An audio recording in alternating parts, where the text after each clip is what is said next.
Scene. Fuck me up. Get in the zone. Podcast zone.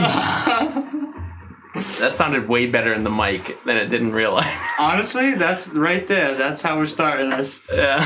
That's it. All right, we're in. Hey everyone, this is Will from the Talking Backwards podcast. I'm here with Josh, my co-host. What you doing there, Josh? It's legal. So we're here, season 2, episode 1. Thank you all for waiting. 5-6 months now. It was shit. It was the beginning of November we uploaded our last episode. Had some changes in life come around. We had to renegotiate a few things. Our contract with the upper management here at the podcast station. Definitely not a facility. So season 2 is here. How you feeling, Josh? Feeling pretty good. That's good. We have Dabstar Gaming here, dabbing some stars and gaming over in the corner, playing some Overwatch. How you doing over there?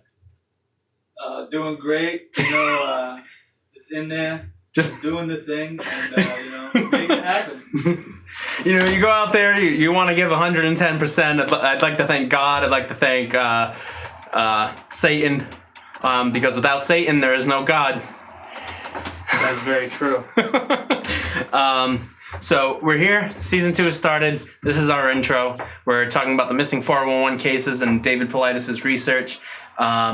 So do you want to smoke a quick bowl and get weird? Yeah, let's do it.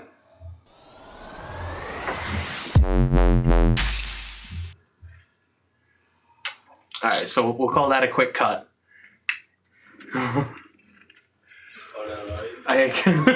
Will, we got, it's one take. It's one take. Fuck. You can smoke on the podcast. I get distracted easily. All right. Well, pull out your notes. I had the notes out and then the screen turned off. All right. This is talking backwards, baby. This, Yeah, this is how it works. This is what we do. We go off topic. All right, where were we? This is all stained, by the way. This is gold.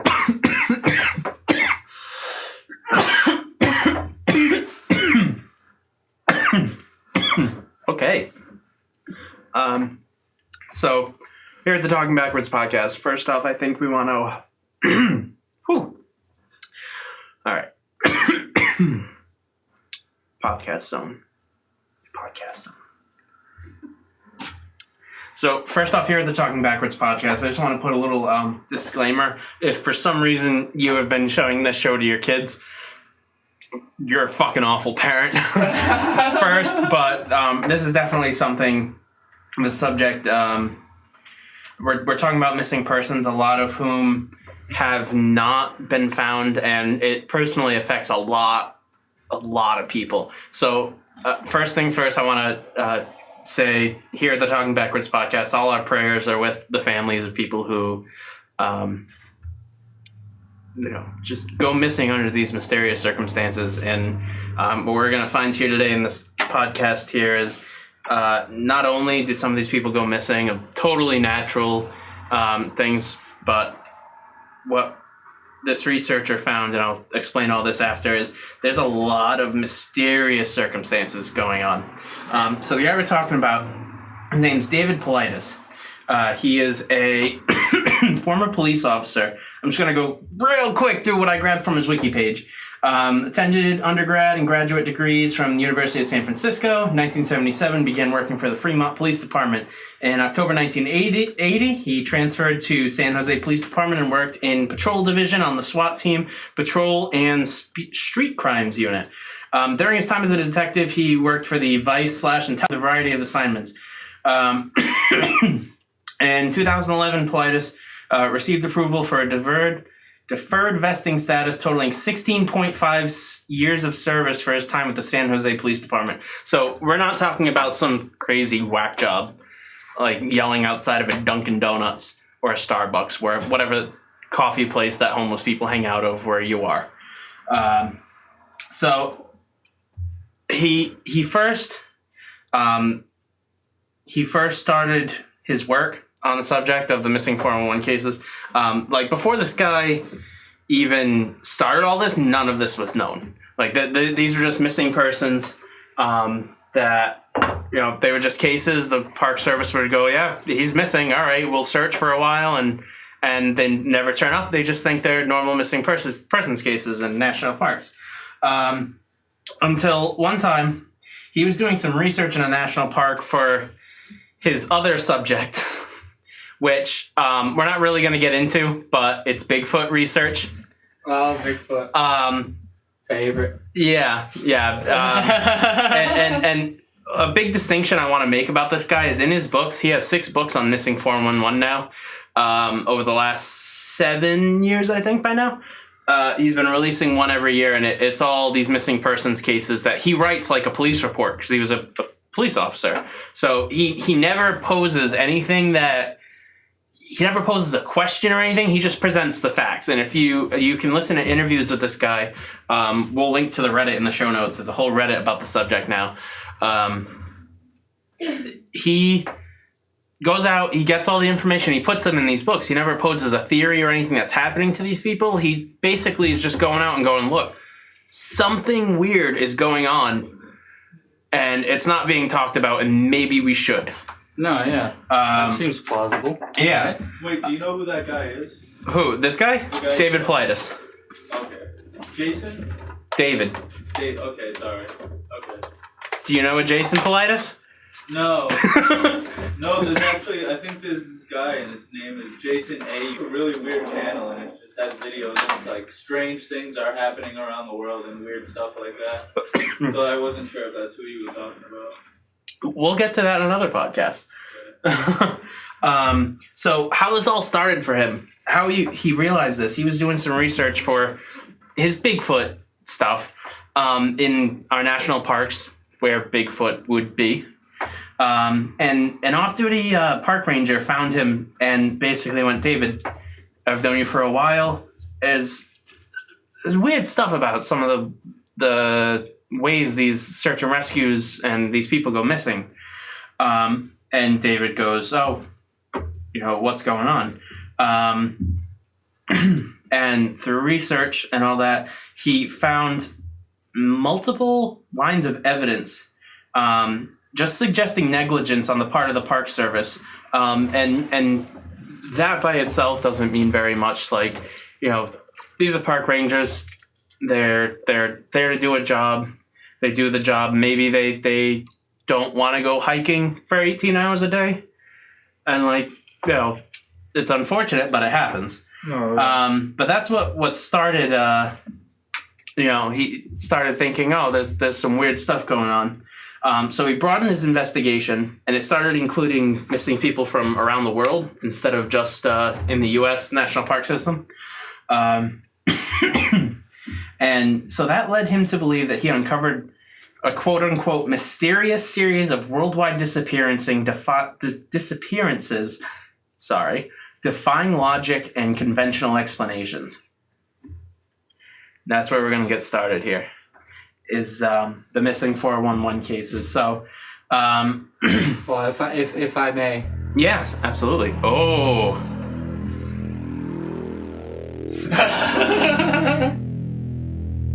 Just because. I love having this board. It's like we're real people doing a real podcast now. I know, it's funny. Season 2, everyone. We upped our game. All right, I think we can cut, and yeah, there we go. All right. So some park rangers in the beginning spoke with him. He also spoke with former law enforcement, and they told him that there's these weird disappearances in the national parks, and you know, nothing was being done to investigate them. Like, these park rangers go, they find these people in these really weird circumstances, and just no one cares. They think the body's been there for years. Something happened to it. That's it. End of story. Yeah. But it's not. You don't know how these people died. So he started by asking the Park Service for records of people missing in Yosemite National Park.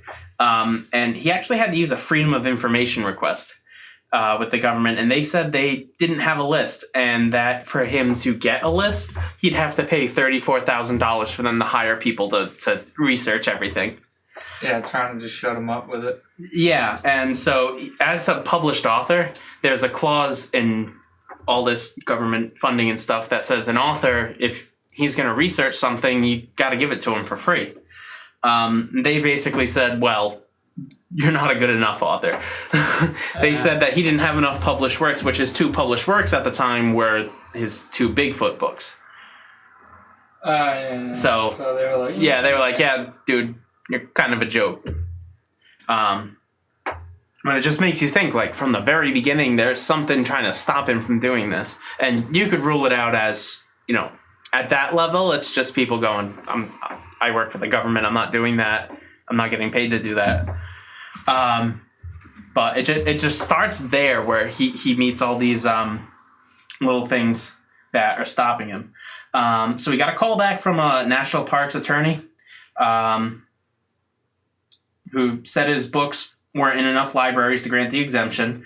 So he asked how much it would cost for all 383 national parks in the U.S. for it to be done. The attorney said that it would cost $1.4 million.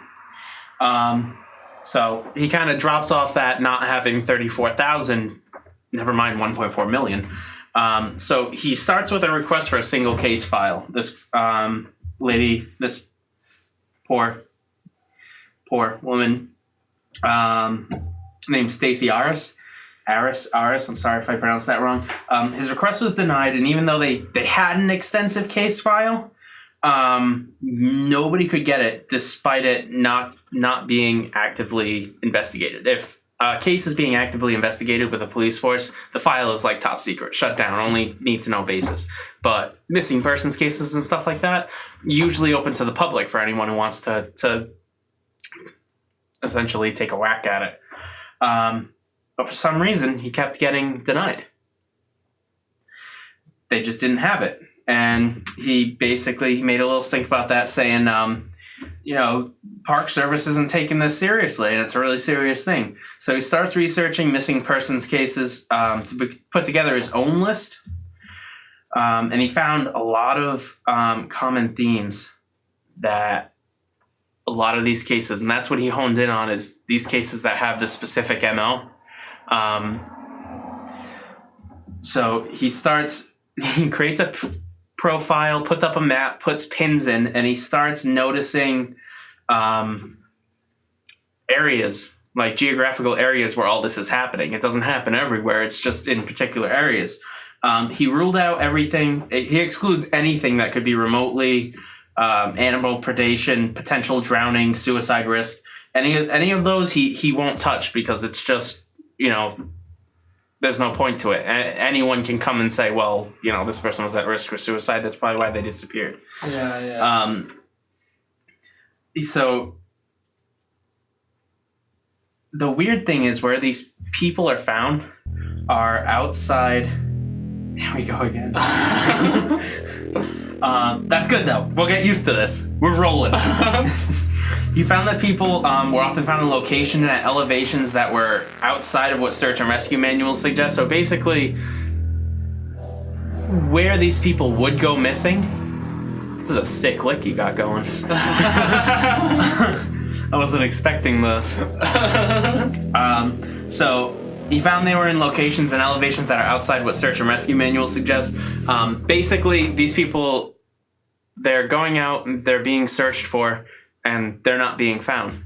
And when they are found, they're found in places that these people shouldn't have been able to get to. Because that's just, you look at the age and all these search and rescue manuals, account for age, account for terrain, and these people just shouldn't have been able to get to the places they are. Or in other cases, they are found in exactly the places that got searched hundreds of times. Yeah, so it's like they got put back. On top of it, it says canines cannot find a scent or lose scent, as if they just disappeared. Yeah. On all of them.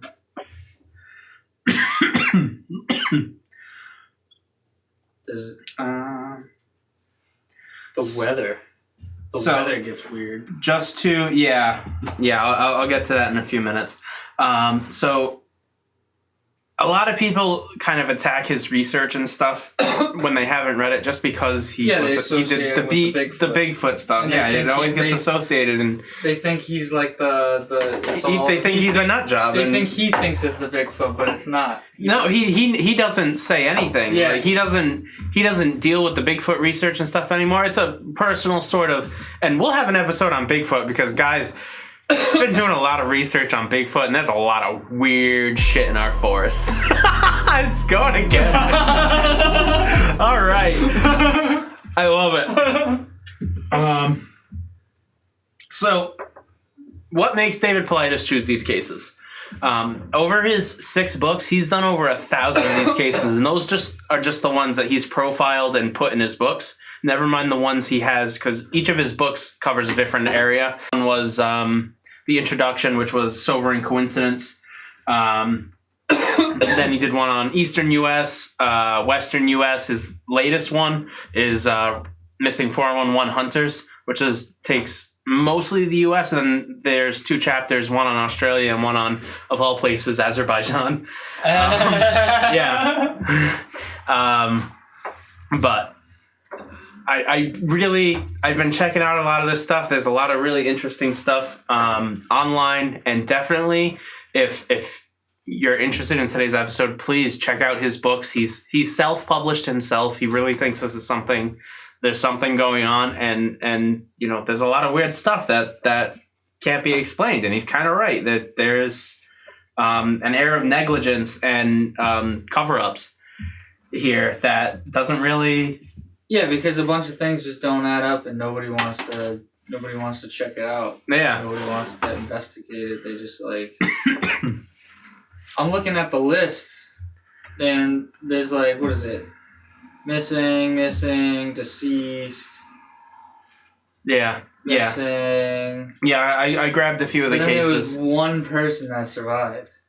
And they said his name was J. Tony. He was 17. Yeah. Born in May 1982. And he was at the Great Smoky Mountains National Park in Tennessee, North Carolina. Yeah, it's on the border of Tennessee and North Carolina. So that's 12, 18. That's around between 12 and 18 hours from here. Yeah, that's crazy. Because I've made that drive before in one day.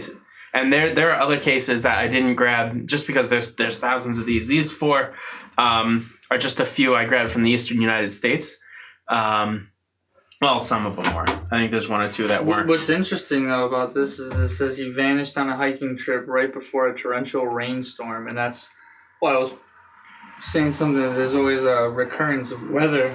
Yeah, there's always something really... And it's never something that, a week ago they said that it's going to rain. They've been saying all week it's going to rain. It's not. It's in some of the cases, it was snowing in May, when the rest of the week had been somewhere around, normal spring temperature, and all of a sudden it snowed without warning, had a really cold day, the day after this person went missing, and nobody expected it, and it really hampered the search effort, just because there's a fresh coat of snow, there's no tracks to follow. Yeah. This is not this. This was a different case. This is a different one. Yeah, because I didn't give you everything, motherfucker. On this one, oh, you should. Yeah. Well, we'll get to the cases real quick in just a minute. Well, hold on, just to wrap his thing up. Yeah. Wrap his story up. He was found alive near a creek, about 8 miles from where he disappeared, as Paulides. How do you say his last name? Paulides. Paulides. As Paulides notes, rescuers stated that Jay had an ashen-colored face, and when he was shaken, he stated, "I want out of the Smokies." Yeah. So this guy. See, I don't know. I wish. Probably gotta look. I gotta look this guy up because I wish there was more. I wonder. Oh, there's wonder more if there's like an information. interview with him or something. Yeah. We there's a lot of there's a lot of interviews, a lot of stuff. Like I said, there's a whole subreddit with thousands of people bringing up cases and doing research all the time. It's really nice how yeah. Take a look that up. We're gonna take a quick break here, kind of get our bearings, and we're gonna play you some music. I'm sure. We need a place to throw in some showcase music. I think. I'm thinking this is gonna be our first music showcase. All right. So we're gonna play a song right now for you, and you're gonna like it. All right. We'll see you back on the Talking Backwards podcast. What's up, everybody? This is Josh Tucker. So for today's curated music, we got Sankus showing off his track Perspectives Part 2. So give it a listen and enjoy.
So that's it for the curated music. Be sure to check out more of Sankus' stuff. He's got a lot of good stuff on his YouTube channels, and he does tutorials for FL Studio. He does sound design. He even does like a little bit of game videos here and there. You gotta look for him, but he's got them on Skyrim and stuff.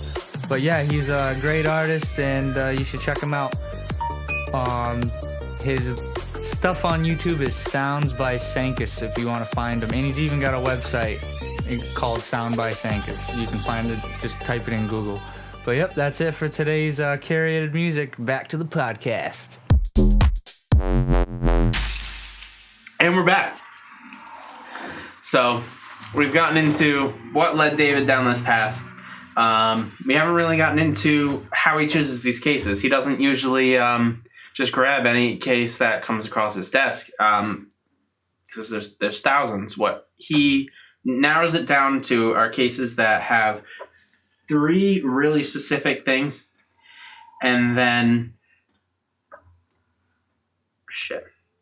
I'm gonna do a quick cut because I just got a text message I have to answer. We're not cutting, Will. Fuck these cuts. This is part. Hashtag fuck these cuts. This is part of the talking back. If you can't handle Will getting a text in the middle of a podcast, then I don't know. This is my first text. Exactly. Like ever. Exactly. I've never gotten a text message before. This should be a casual podcast. We are real people. All right. Ladies and gentlemen, that was Josh telling me he just wanted to keep it cash. He didn't think what we had was special.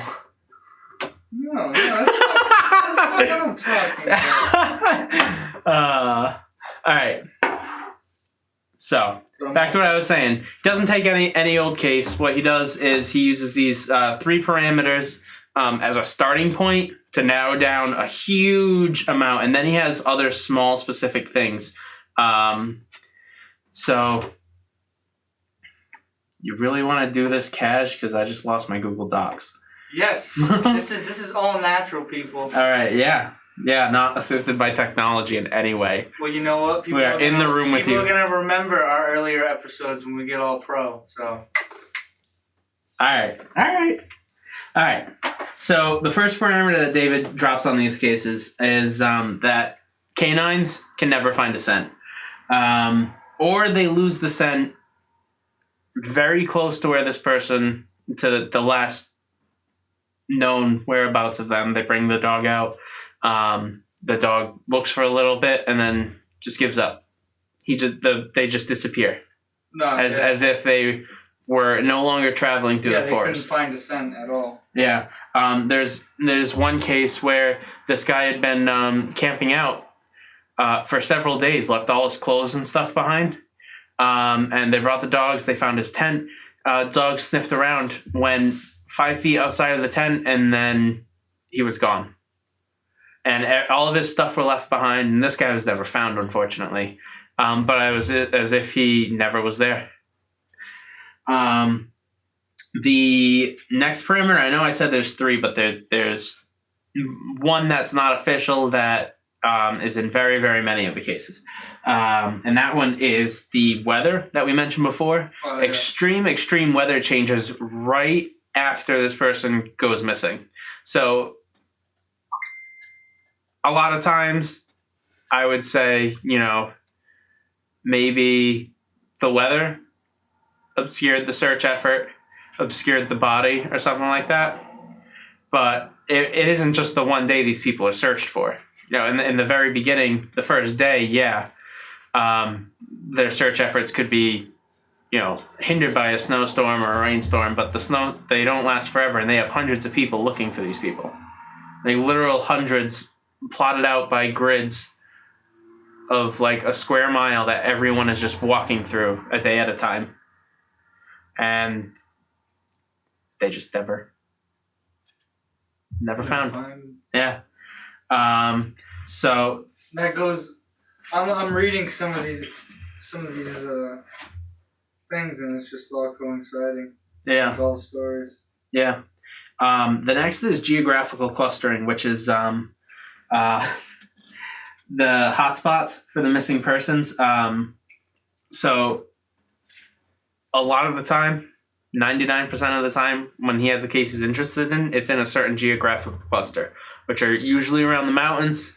And one could argue that these geographical clusters, let me try this again. One could argue that these geographical clusters, of course, there's geographical clusters because they're looking at national parks and stuff like this, but if you zoom in on these geographical clusters, it's 5, 6, 7 people disappearing from a certain town, not an entire. So, for example, that what is that? The Great Smoky Mountains. That goes over a large area, several towns in 2 states, and they're like these disappearances are all happening in one spot. And one could argue, it's a serial killer operating in that area, which is totally plausible. But then, how do you explain how in all these cases the weather every time this person goes missing? How does the weather change when there's 6 or 7 cases? If we were gonna just keep going with the theory of a serial killer, and maybe he just knew the weather, which somehow could predict when certain weather circumstances were gonna happen, and then knew that was the time to do his thing. Yeah, could have just been really I don't know. Yeah, weird about it. No, absolutely. I mean, but are you saying that a serial killer would be weird about the way he killed people? He wouldn't kill people in the normal way. No, yeah. I didn't think about that. Victims are also found in places that have already been searched, sometimes many times and sometimes hundreds.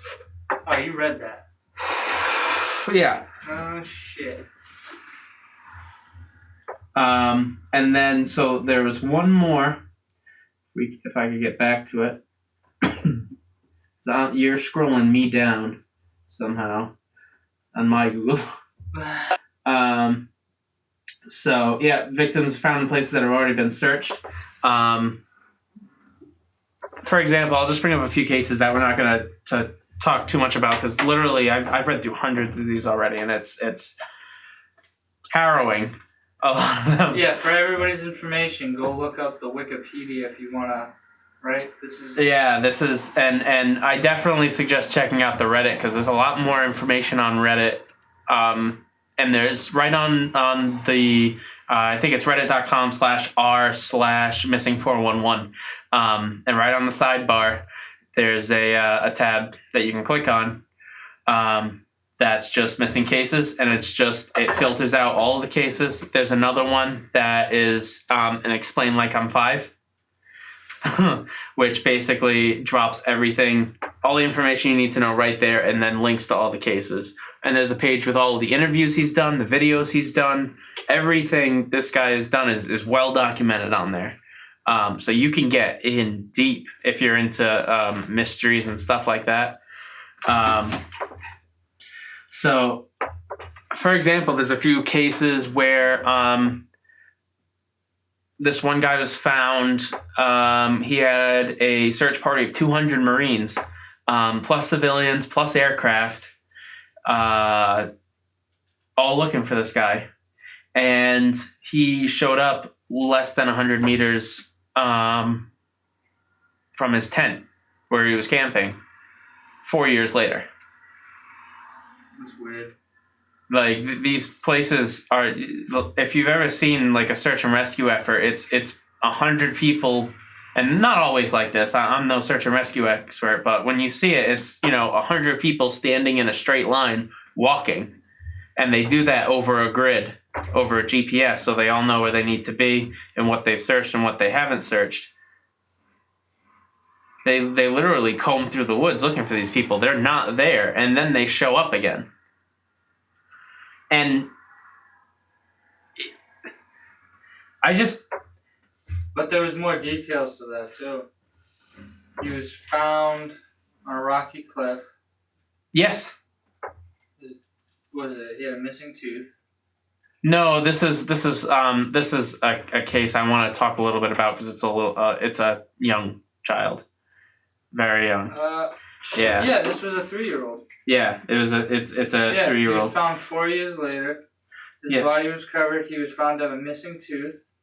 Recovered a couple feet away from the body. His pants were on inside out, and both his pants and sweater had shown significant decay after 4 years of harsh Colorado winters, suggesting that the baby was outside. Some shit, like being weathered. Yeah, well, the kid was found, and you can find the video he did on this. New. Yeah, everything else was 4 years old, and they say his shoes look brand new. And then Paulides. Yeah, when Paulides went to the location where the body was found to film his little video, they found a Rubik's Cube there that had all the sides peeled off. And usually I would just say, it's been there. This happened in 1999. This Rubik's Cube's been there for 20 years, but I didn't see any of the... Oh, I guess they were stickers, weren't they? Back in the day on a Rubik's Cube. It was stickers, not actual plastic tiles. Because I remember I had one and you could pop off the whole plastic tile and then put them in the right order and act like you finished a fucking Rubik's Cube. That's funny. That's how I fixed that. That's how I had that Rubik's Cube done back in high school. Shit. Anyway, yeah, I couldn't fucking figure it out. Always that one fucking blue tile. Anyway, this boy's name is Jared Adadero. He was 3 years old.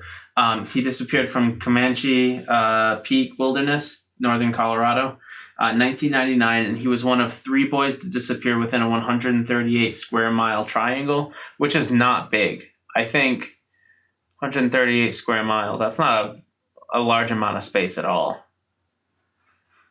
That's like 10 miles by 10 miles. A little more than that. Like 18 miles by 18 miles. No, close to 14 miles. 12. Yeah, 14 miles by 14 miles. So from Swansea to Warren and to Somerset. I don't know. 5-minute drive. I'm not good with the mileage. Well, it's not big at all. It's Yeah. like from where we are to where I live. Yeah.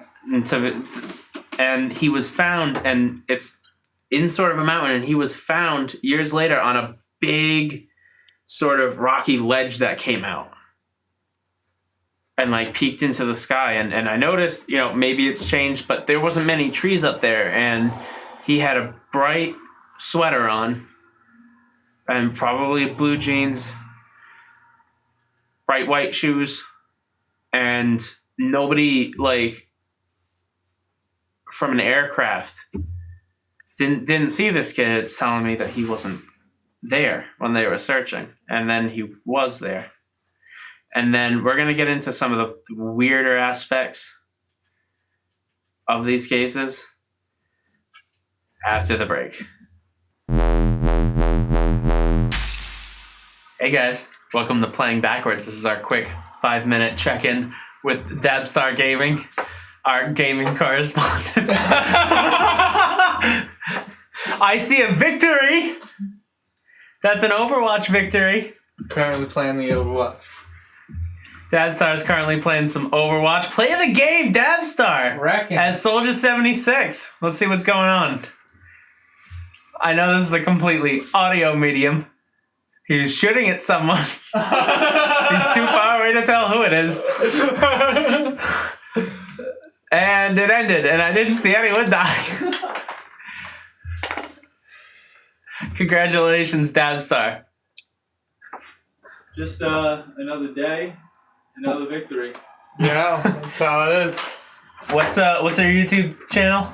Dabstar Gaming. 2 R's. 2 R's. 2 R's, because we're from Boston and sometimes we forget about it. Oh yeah, we wicked forget about those eyes.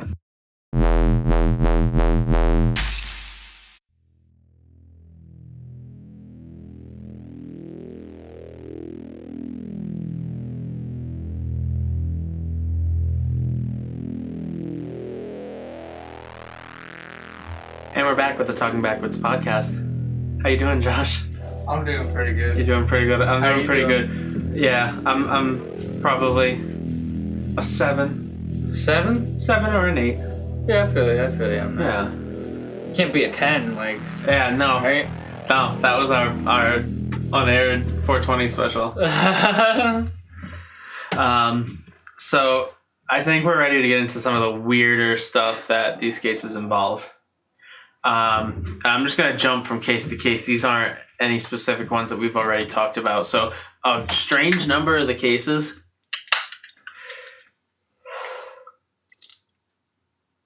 That's a good one.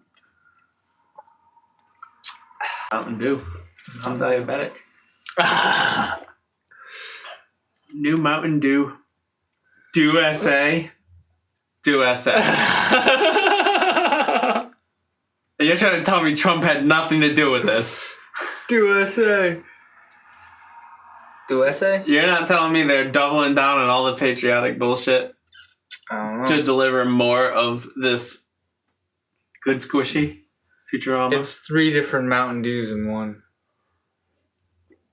So it's not even a new creation. It's not a paid advertisement. No, it's not a... No! I was Code wrong. red, whiteout, in voltage.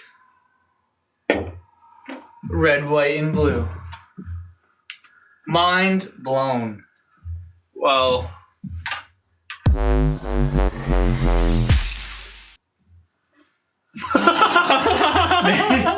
maybe there is hope for America Maybe. if I never drink that again. Yeah. All right, so let's talk about some of the weird ass stuff. Huh? So in a stunning number of these cases, there's something to do with people's shoes. In the case of the unfortunate 3-year-old, his shoes were found and they were brand new. In many of the cases, a strange number of them have the shoes placed together neatly.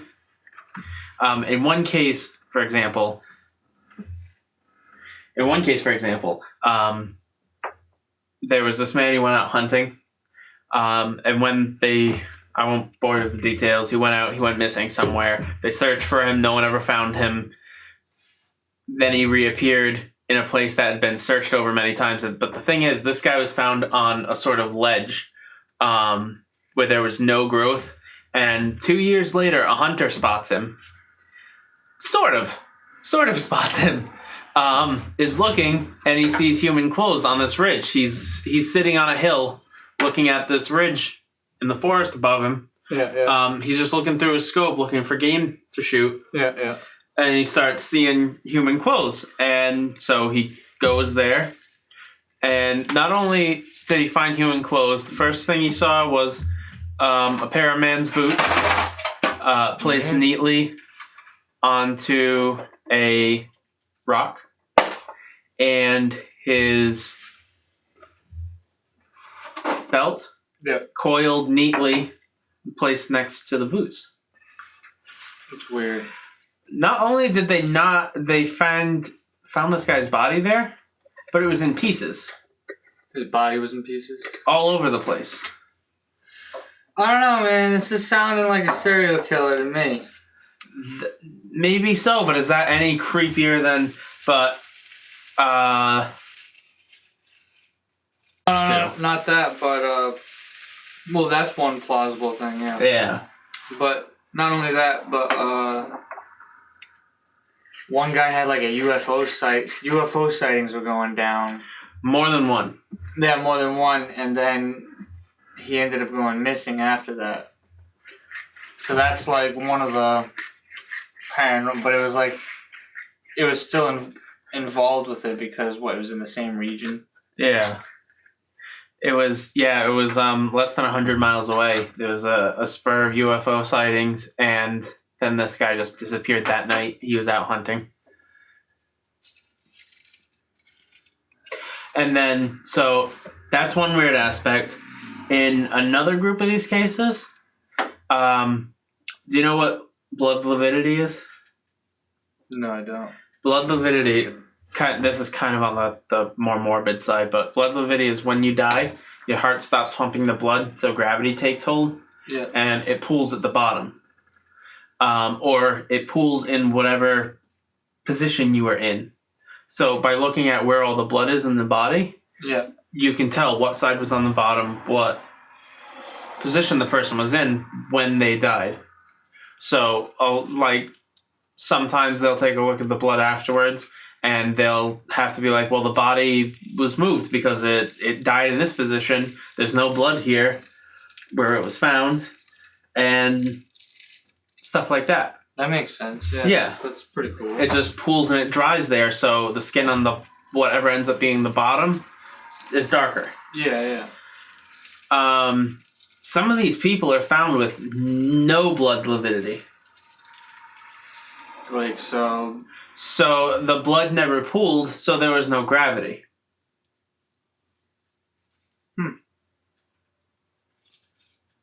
It said that on Wikipedia? No, this isn't on Wikipedia. That was on the Reddits? This is some of the Reddit stuff and some of the book stuff. In more than one of these cases, it seems like the person was out camping, went missing. Bloodhounds always come. They always search. The dogs never find. It's like they disappeared. Remember, all of these cases, these hundreds of cases, have the same story in the beginning. They go missing. They disappear completely. They're not in the search areas, and then they're found in the search areas afterwards. And it's as if they just vanished. So, and then some of the people look like they were in space, and then there's UFO encounters involved. So we're looking at possible UFOs, possible serial killer. Nothing else really paranormal besides that. And so that's some of them. And I'm just presenting new aspect to all of these stories. Like, it's the same MO Isn't every there time. also like a, I hate to say it, but like a Bigfoot looking character? Yeah. So this is the part that creeps me out. Some of these people who survive, Yeah. they come back. Most of the time, they can't remember anything, which is usual for the most part. But I can understand that you're dying of starvation. You're brought back from the brink of death. Who knows if there's brain damage or mental trauma. But some people do remember things. And I don't want to discredit anything or anyone's story. What you went through is your thing, but I just want to say that I respect that. Sometimes, maybe, I just want to say in the beginning here, maybe you experienced something, but you were so either out of it or already mentally traumatized that this is how your perception of what happened is. So I don't want to say anything's real. I'm not going to say that what these people saw isn't real. Because it is what you saw. It was real to them. Yeah. And it could, and it was there's no evidence that it isn't. So basically what I'm trying to say is take everything with a grain of salt. But like some of these kids who are found tell stories about giant ape men. Giant ape men. Yeah. Like very tall, 8-9 foot hairy people. And then there is one kid, and this is actually, I'm not sure where I remember this story from, so take this with a grain of salt. But there was a story about a kid that is fat.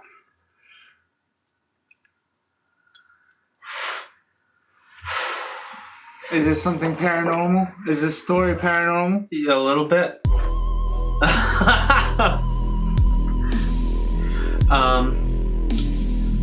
So here we go. Let's play it with the music. So this kid went missing. When he was finally found,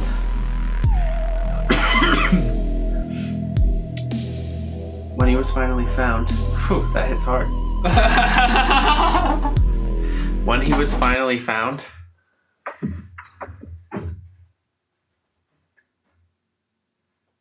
Will, you freezing up on me? alright. This is the parts that you usually cut out. Okay. We'll cut him out. So when he was, alright.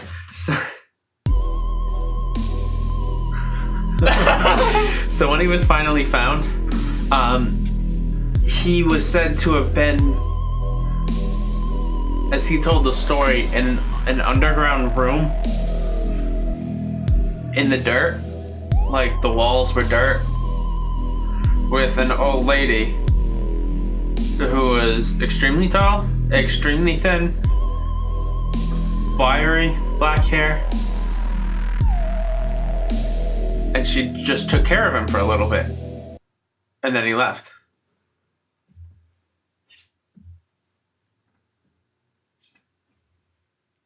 Weird. Fed him. It said that she fed him berries. Envisioning it, Yeah. and it tripped me out. Yeah. But I don't know. And she fed it. Here's the thing. Again, could be some really weird people up in the mountains. Well, here's the thing. Yeah. As you look at these cases, you hear in this story that she fed him berries. Mm-hmm. And that was confirmed. He ate berries. And many of these missing children's reports, it looks like these children were fed, but not given water, so they dehydrated and died. And so they do autopsies on these kids, and they find berries in their stomachs.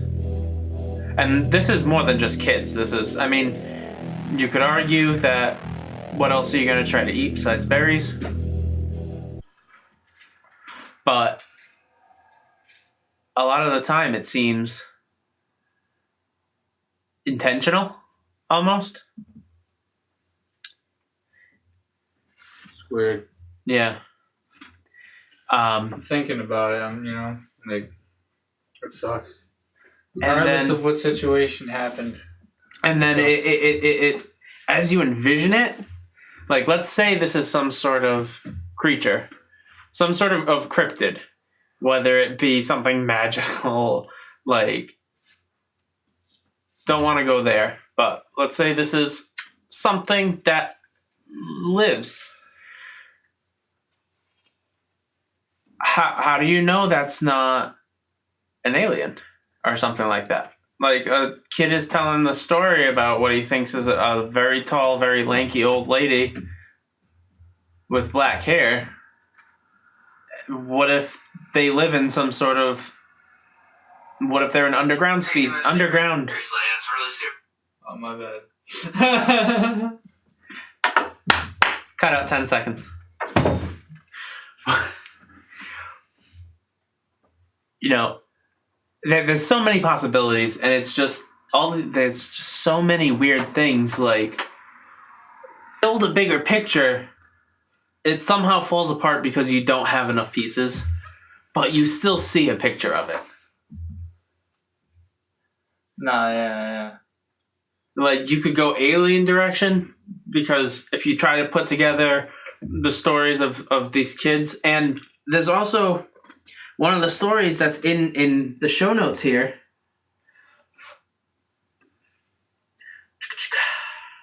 Oh,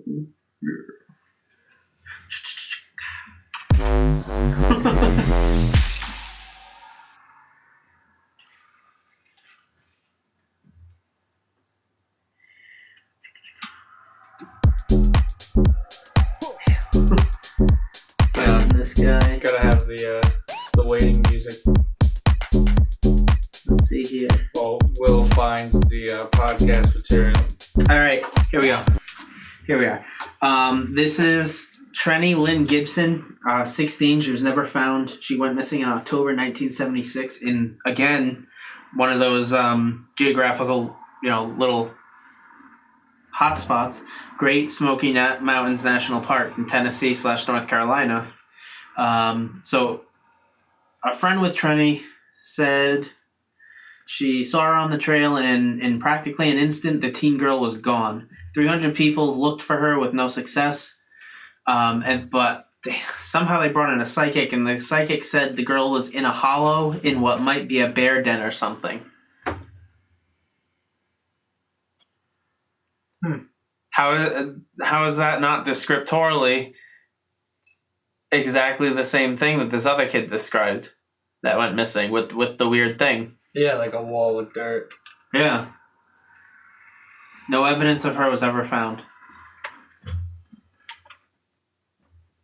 So then my research brought me to deeper.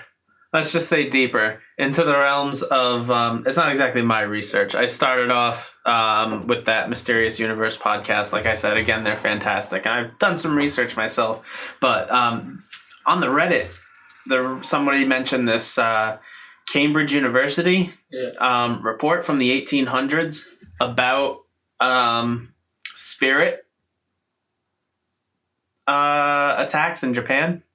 And it was more from a cultural aspect of them documenting that aspect of the culture. We have demons. They have this thing called kamikakushi. Yeah. I think I got that right. Kamikakushi. Yeah, kamikakushi. Probably butchering it. I'm fucking butchering it. No. So let's tweet us at talk _back_ pod, because our Twitter handle sucks and you should tell us we suck. Kamikakushi, which you may know when it's translated. Have you seen the movie Spirited Away? Oh, I haven't actually, no. I should. Spirited Away is about a girl who disappears. Yeah. and disappears, and I don't want to spoil it for you. You really should see it. It's a beautiful movie. So basically, she disappears into the spirit realm. Yeah. And that sort of mythology is replicated in Finnish mythology, is replicated in European, the fairy mythology, that you can disappear and get lost in these places. Kind of like a void world, not a void world, but like another outworld. Yeah, sort of like a certain podcast host who went missing. Yeah. Who is that? Not allowed to say. That's classified. I'm sorry. They got, you know how management is. They got me in a bind. I got you. Yeah. I understand. Yeah. Well, the curses don't moving get. on. Moving on. Shouldn't be talking. Classified. Podcast notes. It goes just one step deeper because there's this in Finnish culture. Finland. Finland. Yeah, Finland. I like saying that name.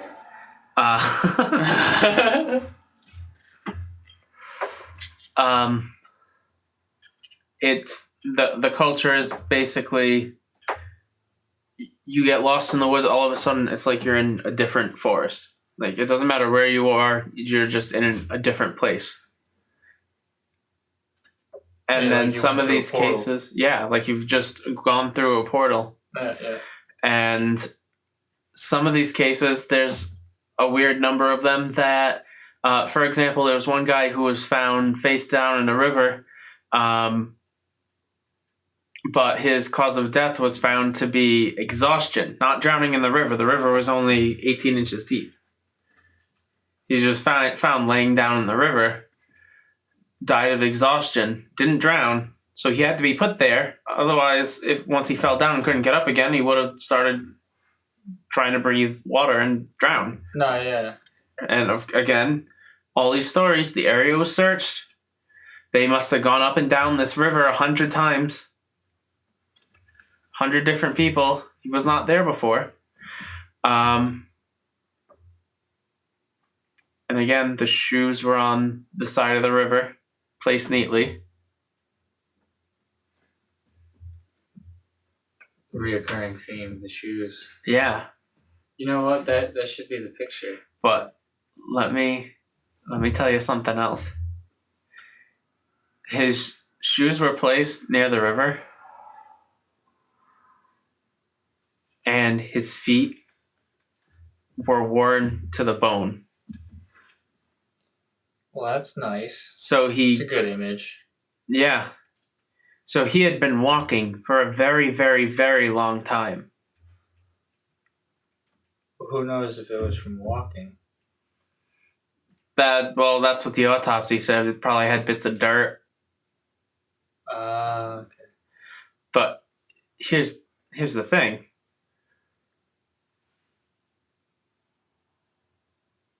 It's crazy. It is. And it's like when you put a sequence of events together in your head, when you just have all this information, it's impossible to tell. Maybe it doesn't mean anything. Maybe it's all coincidences. But you can build a hell of a story out of it, and who knows what's out there. Yeah, who knows? And honestly, I would like to know what everybody else thinks out there. Yeah. Because we want to know about all of your weird experiences, because that's the podcast now. Or even we're weird. This particular story. Yeah, because especially there is going to be a movie, you said, right? Oh yes, the movie's coming out in 2 weeks, I think. I'm not sure the exact date. The movie's called Missing 411. It's a documentary by David Paulides about all of this. He showcases a few of the cases, and you can also check out his work on YouTube. Like I said, everything he's done you can find on the Reddit. Watch his videos, learn about some of these cases. He goes to the places. where these children are found. Like that poor 3-year-old. Check out all of his stuff. It's been great. You can follow me on Twitter at @backwardsslumber.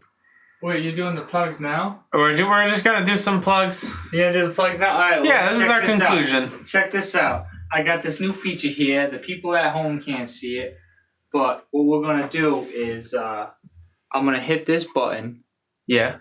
and when we hit this button, we'll start doing the plugs. Right? You see? All right. And then we have until the end of that, and then it's done. How long is that?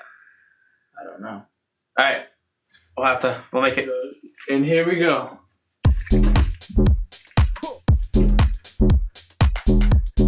Past that.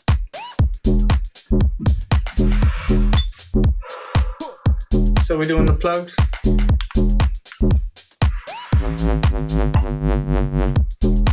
We're doing the plugs. You can follow me. I'm Will at @backwardsslumber. You can follow the podcast on Instagram. You can check out our Twitter at talk_back_pod. Again, our URL sucks. Tell us we suck. It does. It does. It really. We're trying. Exactly. We'll get there. Exactly. Let's see. That's the Instagram. That's the Twitter. On Facebook. And on YouTube. And on YouTube, yeah, where you're probably gonna click from Facebook to YouTube. I see you there. I see you. Game respects game. So we also had Dad Star Gaming on today. Is that the YouTube channel? Dad Star Gaming, 2 R's? Yeah, double R. 2 R's? Doubles. Double R's. Double R. Yeah. From Boston, kid. DABSTR. I'm fucking from around here and I have a horrible fake Boston accent. How does that happen? I don't know. Wahlberg. Yeah. Anyway. You can see we're almost.